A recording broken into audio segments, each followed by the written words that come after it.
பெண்களுடைய வாக்கு அப்படிங்கிறது இந்த தேர்தல் அதிகமாக பதிவாச்சு நம்ம பார்த்தோம். அப்போ தீர்மானிக்க இடத்துல பெண்கள் இருக்காங்க அப்படின்னு புரிஞ்சுக்கொள்ள முடியுது. அப்போ பெண்களுடைய வாக்கு அதிகமாக இருக்கும்போது அந்த வாக்கு யாருக்கு வரும் அப்படின்னா அக்கௌண்ட்டில் 10,000 ரூபாய் போடப்பட்டது. அது ஒரு மிகப்பெரிய வரவேற்பு பெண்கள் மத்தியில் பெற்றிருக்குங்கிறது அந்த முடிவு நமக்கு காட்டுது. அப்படிங்கும்போது இல்லை முறைகேடு தான் பண்ணிட்டாங்க அப்படிங்கிறது என்ன எந்த விஷயத்தை நீங்கள் குறிப்பிட்டு இது முறைகேடு அப்படின்னு சொல்ல முடியும் சொல்லுங்க.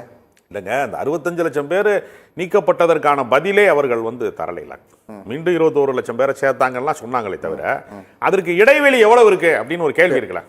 அந்த முறைகேட்டின் மீதான அந்த சந்தேகம் தீர்க்கப்படாமலே ஒரு தேர்தல்ல அவங்க வெற்றி பெற்றிருக்கிறாங்கிறப்ப இந்த தேர்தல் நம்பிக்கை ஜனநாயகத்தின் வெற்றியாக இல்லை, தேர்தல் ஆணையத்தினுடைய வெற்றியாக மாற்றப்பட்டிருக்கிறது. பாஜக வேற, தேர்தல் ஆணையம் வேறன்னு நம்ம தனித்தனியா நினைச்சிருக்கிறோம். ரெண்டு ஒண்ணுதாங்கிறது மாதிரியான ஒரு சூழலை நோக்கி இந்தியா போவது என்பது ஜனநாயகத்திற்கு மிகப்பெரிய ஆபத்தை விளைவிக்கும். இதே தொடர்ந்தா அடுத்து வரக்கூடிய இந்த 5 மாநில சட்டமன்ற தேர்தலையும் அது மிகப்பெரிய தாக்குதல். அதெல்லாம் எதிரொலிக்காதுங்க. தமிழ்நாட்டில் ஒவ்வொரு விண்ணப்ப படிவத்துக்கு பின்னாடி அரசியல் கட்சியில் இங்க கண்காணிக்கிறது. அங்க முறைகேடு பண்ணி வெற்றி பெற்றாங்க நீங்க சொல்றீங்க. அந்த முறைகேடு இங்க பண்ண முடியாது. அந்த முறைகேட்டை இங்க பண்ண முடியாது. ஏன்னா இங்கே திமுக விழிப்புணர்வோடு இருக்கிறது.